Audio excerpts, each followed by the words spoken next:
하나님 말씀 마가복음 15장 29절에서 32절의 말씀을 한 절씩 나누어서 교독하겠습니다. 제가 먼저 읽겠습니다.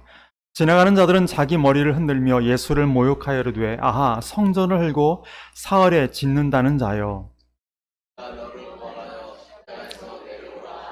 그와 같이 대제사장들도 서기관들과 함께 희롱하며 서로 말하되 그가 남은 구원하였으되 자기는 구원할 수 없도다.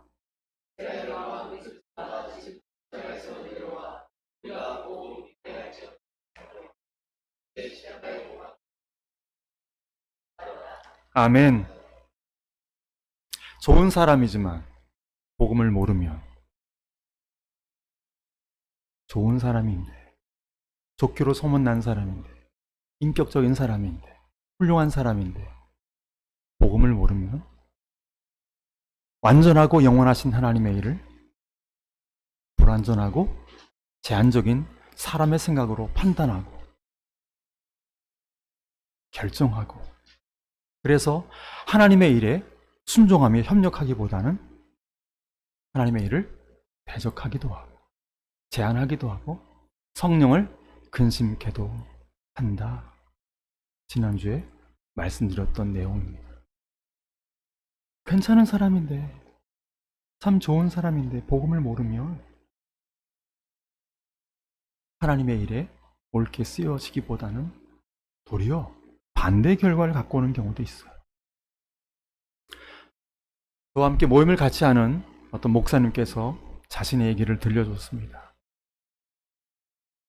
본인의 교회 성도님 중에 한 분이 타 교회의 지인 권사님을 만나서 이런저런 얘기를 하다가 본인이 섬기는 교회 얘기를 했답니다. 제가 만나는 교회 목사님의 섬기는 그 교회이죠. 동구 쪽에 있는데요, 상가에 있는 교회입니다. 이런저런 얘기를 하다가 너의 교회는 어느 정도냐 물어봤다는 거죠. 우리 교회는 상가에 있고 몇 년 됐는데 이 정도다 그랬더니 권사님께서 하시는 말씀이 목사님 목회 그만둬라 이렇게 얘기했다. 목사님 목회 그만두라고 얘기를 했다는 거예요. 그 얘기를 그 교회 성도님이 목사님께 들려줬어요. 목사님이 시무룩하게 얘기를 하더라고요. 상가에 있는 작은 교회, 오래되었어도 거길 못 벗어나. 목회 때려쳐라 얘기했다는 거죠. 직분을 어떻게 받았는지 모르겠지만, 이 권사님께서 직분을 어떻게 받았는지 모르겠지만 복음을 알지 못한 채 직분을 받던 것 같아요. 적어도 권사님이라면 그런 말을 해서는 안 될 것 같은데, 교회를 자기 생각으로 세상적인 가치 기준으로 판단하고 평가하는 거죠. 이런 사람들이 많지만, 아니 글쎄 권사님이 그런 말을 했다길래 저도 깜짝 놀랐어요. 십자가에 달린 예수님을 향해 사람들이 조롱하며 외칩니다. 내려와라! 내려와 봐라! 왜 못 내려오냐? 그간 보여줬던 그 기적들을 볼 때 너 내려올 수 있잖아. 왜 못 내려와? 저가 남은 구원하되 자기는 구원하지 못하는구나. 내려와 봐라! 우리요 내가 하나님의 아들인 것을 믿게 해라! 증명해 봐라! 십자가 밑에 있는 많은 사람들이 예수님을 향해 하고 있는 말입니다. 여러분, 어떻게 보면 이 고통 속에 지금 비명을 지르고 있는 예수님 편에서 볼 때는 이보다 더 좋은 제안이 어디 있어요? 그래, 너무 고통스러운데 내려갈까? 예수님도 그만 내려오시고 자기 능력을 증명해 보이시고 꽉 먹고 알 먹고 누이 좋고 매부 좋고 얼마나 좋아요. 그런데 이 사람들의 이 요청이, 이 외침이 정말 예수님을 위한 것일까요? 그렇지 않죠. 사람들이 희롱하고 조롱하면서 하는 말. 무슨 말입니까? 이젠 너도 끝났어! 한번 내려올 테면 내려와봐! 이런 말인 것이죠. 그런데 제가 생각해 보니까 정말 예수님을 아끼고 사랑했던 제자들이나 어떤 교우들은 정말 그랬을 것 같아요. 예수님 정말 그랬으면 좋겠어요. 내려오셨으면 좋겠어요. 우리 예수님 고통당하는 모습을 내가 더 이상 볼 수가 없어요. 예수님 내려오시면 안 돼요? 진짜 예수님을 사랑했던 사람들이 그렇게 생각하며 말했을 수도 있을 것 같아요. 그런데 이것은 예수님께서 고난당하고 십자가에 죽겠다고 하셨을 때 예수님을 꾸짖으면서 예수님 안 돼요! 라고 말했던 베드로의 말과 다르지 않죠. 예수님이 죽는다고요? 절대 안 돼요! 내가 막을 겁니다! 예수님을 꾸짖으며 말했던 베드로의 말과 똑같은 것이죠. 그런데 이 말은 정말 예수님을 생각하는 말인 것은 맞지만 하나님의 의로운 뜻을 깨닫지 못함에 의한 말입니다.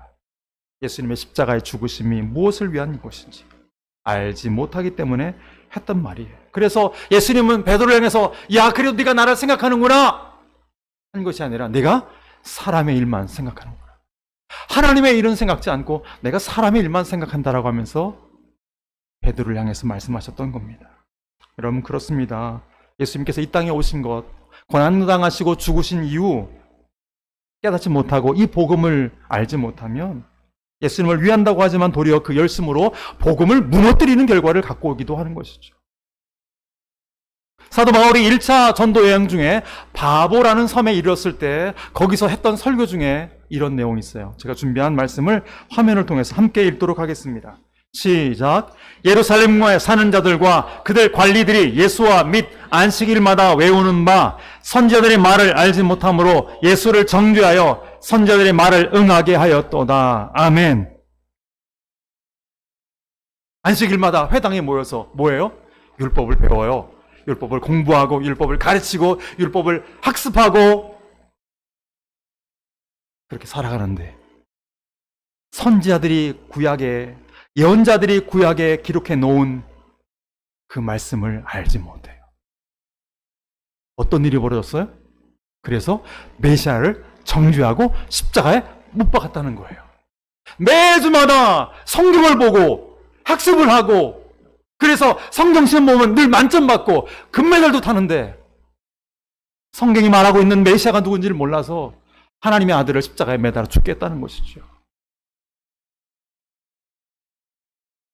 우리 교회 잘 다닙시다. 우리 교회 잘 다닙시다. 성경도 배우고 말씀 공부도 잘합시다. 하지만 복음을 바르게 알아야 복음을 바르게 알아야 합니다. 그렇지 않으면 자칫 내 생각에 빠져서 자신을 되려 고달프게 만들 수도 있기 때문입니다. 회심 전 사도 바울을 떠올려 보십시오. 회심하기 전 사도 바울.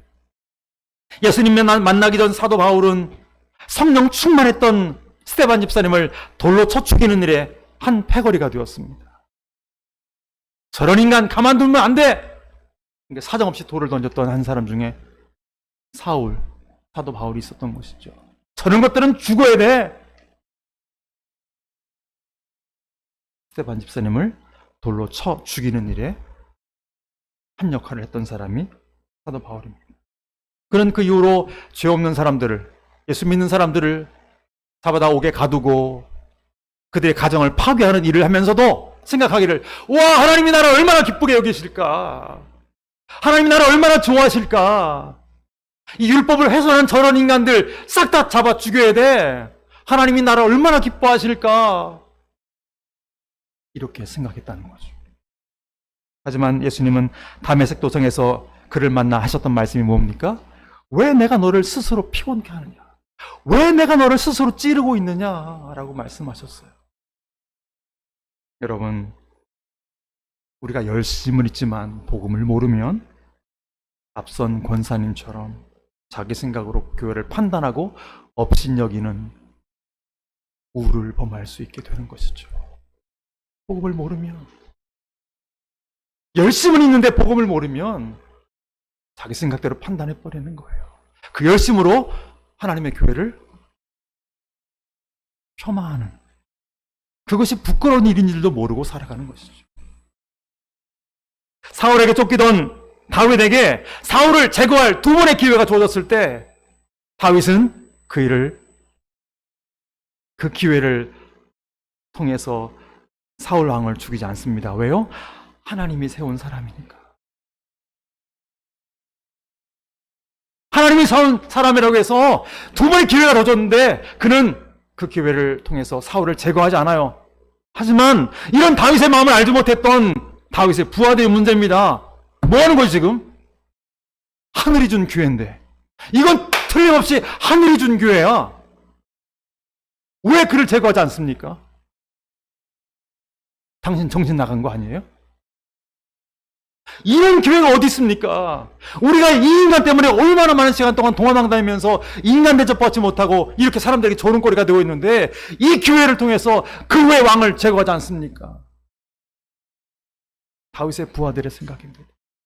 왜 그렇습니까?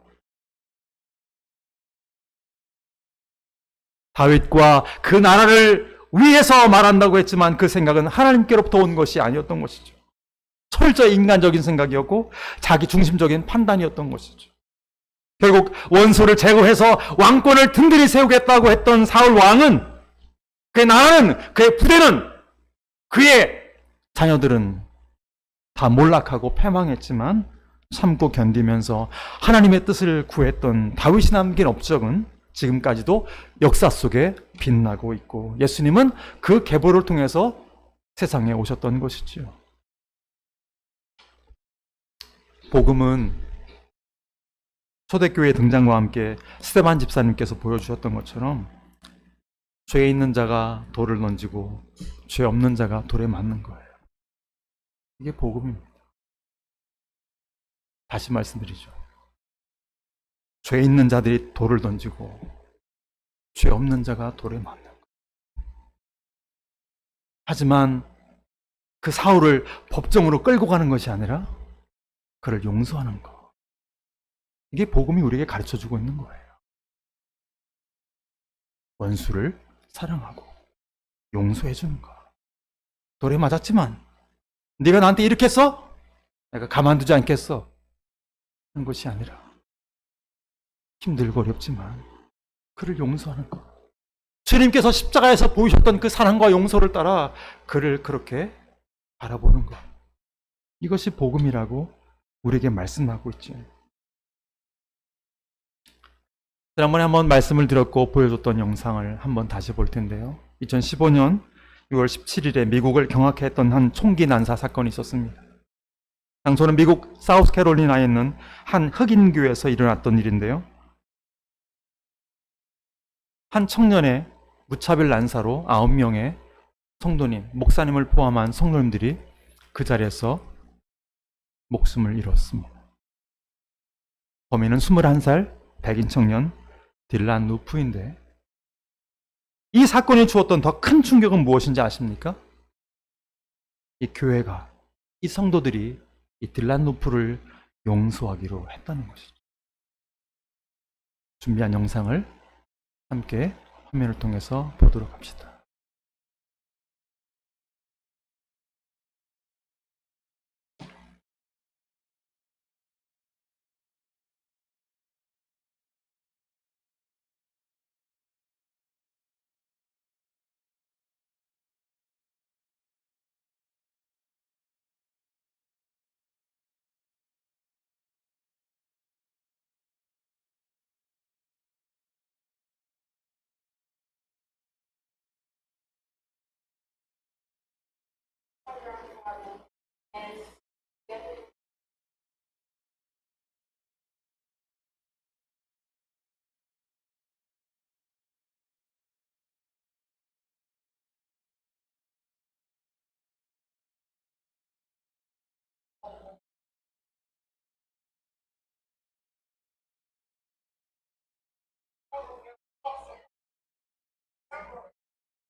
여러분, 그렇습니다. 예나 지금이나 불의한 자에 의해서 의로운 자들이 얻어맞고 죽음에 이릅니다. 이것이 교회고, 이것이 성도여야 하고, 이것이 복음의 가르침입니다. 나를 향해 돌을 던졌지만 법정으로 가지 않고 용서를 하는 것, 그리스도의 사랑을, 받은 사랑을 실천하는 것, 그것이 복음인 것입니다. 우리 주변에 분쟁이 있는 교회들이 꽤 많습니다. 누군가 끊임없이 돌을 던지고 있는 것이죠. 잘 모르겠지만 돌을 던지고 있는 사람들이 복음을 알까? 과연 복음을 안다면 그렇게 돌을 던지고 있을까? 자신은 의롭고 정당하고 옳다고 생각하면서 회심전 사울처럼 돌을 던지고 있는데 과연 복음은 알고 있을까? 아담과 하와의 가정에서 살인사건이 일어났습니다. 범인은 형 가인입니다. 죄 없는 아벨이 돌에 맞아 죽었습니다. 이것이 성도이고 이것이 교회입니다. 하지만 흩어지지 않고 무너지지 않고 망하지 않았던 것은 하나님으로 말미암았기 때문입니다. 예수님께서 십자가에 고난당하고 죽으셨지만 망하지 않은 것은 무엇 때문입니까? 하나님께서 일으켜 세워주셨고 썩음을 당하지 않게 하셨기 때문인 줄 믿습니다. 준비한 말씀을 화면을 통해서 한 구절 더 읽어보도록 하겠습니다. 제가 한 절, 여러분 한 절 교독할까요? 제가 먼저 읽을게요. 곧 하나님이 예수를 일으키사 우리 자녀들에게 이 약속을 이루게 하셨다 함이라. 시편 둘째 편에 기록한 바와 같이 너는 내 아들이라 오늘 너를 낳았다 하셨고,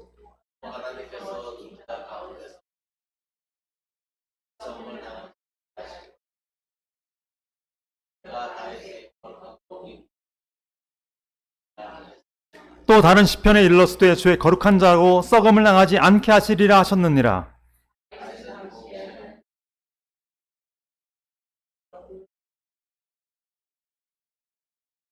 하나님께서 살리신 이는 썩음을 당하지 아니하였나니. 아멘. 그렇습니다. 예수님, 우리 눈에는 왜 저렇게 죽어야 돼? 저렇게 비참하게, 저렇게 형편없이, 저렇게 초라하게, 예수님답지 않게 십자가에서 죽으셔야 했지만 하나님이 일으키셔서 썩음을 낳게 하지 않으셨습니다. 복음을 따라 사는데 왜 이러냐고 하는 질문들이 많습니다. 여러분, 정말 복음대로 살고 말씀대로 살았음에도 불구하고 고난이 있다고 한다면 염려하지 마십시오. 걱정하지 마십시오. 하나님께서 하나님의 방법으로 하나님의 때에 일으켜 세워주실 줄 믿습니다. 흩어지지 않고 무너지지 않고 망하게 하시지 않을 것을 나는 믿습니다. 썩음을 당치 않게 하실 것입니다. 하지만 하나님을 그 삶의 중심에서 배제한 채 사람의 머리, 자기 계획, 자기 지식, 자기 주관으로 살아가려 한다면, 그 열심으로 살아가려 한다면 그런 애를 쓰지만 깨진 항아리에 물을 붓는 격일 겁니다. 우리 예수님의 십자가 복음을 알지 못하면 이해할 수 없어요. 어떻게 이해가 돼요? 왜 저렇게 무기력하게 허망하게 죽는지, 언제 다시 복수하시는지. 여러분, 그런데 우리가 알죠? 예수님께서는 살아계시는 동안 많은 사람들을 먹이고 입히고 치료하고 낫게 하고 회복시키는 일을 하셨고 사람을 다 탕진하시고 물어피를 다 쏟으셨지만 자신을 위해서는 아무것도 하지 않으셨어요. 자신을 위해서는 십자가에서 아무것도 하지 않으셨어요.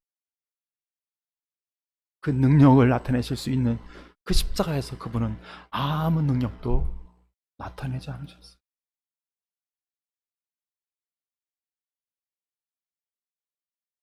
그저 고난을 참으셨던 것뿐입니다.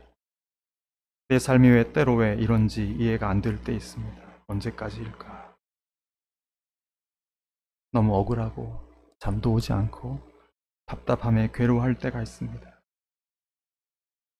답은 하나입니다. 십자가를 기억하라는 겁니다. 따라합시다. 십자가를 기억합시다. 십자가를 기억합시다. 다른 답이 없습니다. 다른 대안이 없습니다.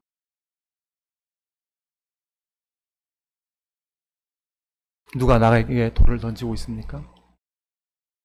누구한테 기분 나쁜 말을, 불쾌한 말을 들었습니까? 남편이, 아내가, 자녀가, 친구가, 이웃이 내게 혹시 돌을 던졌습니까? 이 인간 가만두지 않겠소가 아니라 맞고 죽어야 합니다. 꿇고 가십시오. 똑같이 내뱉지 말고, 똑같이 반응하지 말고 꿇고 가고 참으셔야 합니다. 하나님이 아시고 갚으십니다. 때가 되면 복음을 따라 인내한 자녀들이 썩음을 당하지 않게 하십니다. 결론입니다. 열심도 중요하지만 바른 것이 더 중요합니다.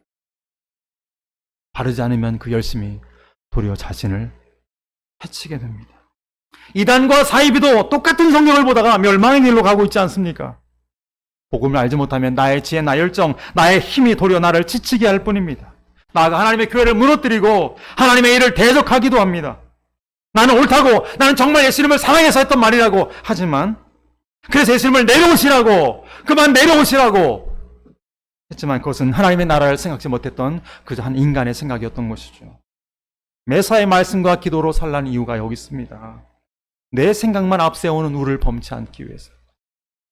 그렇지 않으면 거듭나기 전 사도 바울처럼 하나님을 위한다고, 내가 하나님을 위해 열심을 갖고 있다고 하지만 그건 허망한 열심, 무익한 열심, 자신에게 해가 되는 안타까운 열심이 되게 될 뿐입니다. 그러므로 복음을 알고 복음 안에 거하는 우리가 되었으면 좋겠습니다. 복음을 모른 채 그래서 사람의 의지로, 사람의 능력으로, 사람의 힘으로, 사람으로 난 것은 살왕처럼 인생을 허비하다가 스스로 무덤을 파게 될 뿐입니다. 모두가 예수님 당장 내려오세요! 라고 말할 때 그 달콤한 요청을 거절했던 것은 바로 저와 여러분 때문입니다. 이 죄인을 구원하기 위해서. 속죄의 제물 되셔야 했기 때문에, 화목의 제물 되셔야 했기 때문에 예수님은 끝까지 십자가를 참고 십자가와 함께 생명을 다하셨던 것이죠. 나를 떠올렸다면, 내 명예를 떠올렸다면, 내 존귀함을 생각하셨다면 마땅히 내려오셨겠지만 저와 여러분의 구원을 위해서 예수님은 끝까지 그 죄값을 자기의 피로 갚아주시기 위해서 십자가에서 내려오시지 않았던 것입니다. 복음은 무엇입니까? 죄 없는 예수님께서 나 같은 죄인 위에 죽는 겁니다. 이게 복음입니다. 복음은 의를 지키며 돌에 맞는 겁니다. 내가 다 갚아주지 않아도 하나님께서 갚으시고 하나님께서 일으키셔서 썩음을 당하지 않게 하십니다. 망하지 않게 하십니다. 우리 복음과 함께 본을 받으면서 좁은 길, 믿음의 길, 예수의 길 가는 우리 모두가 되기를 주님의 이름으로 간절히 축원합니다.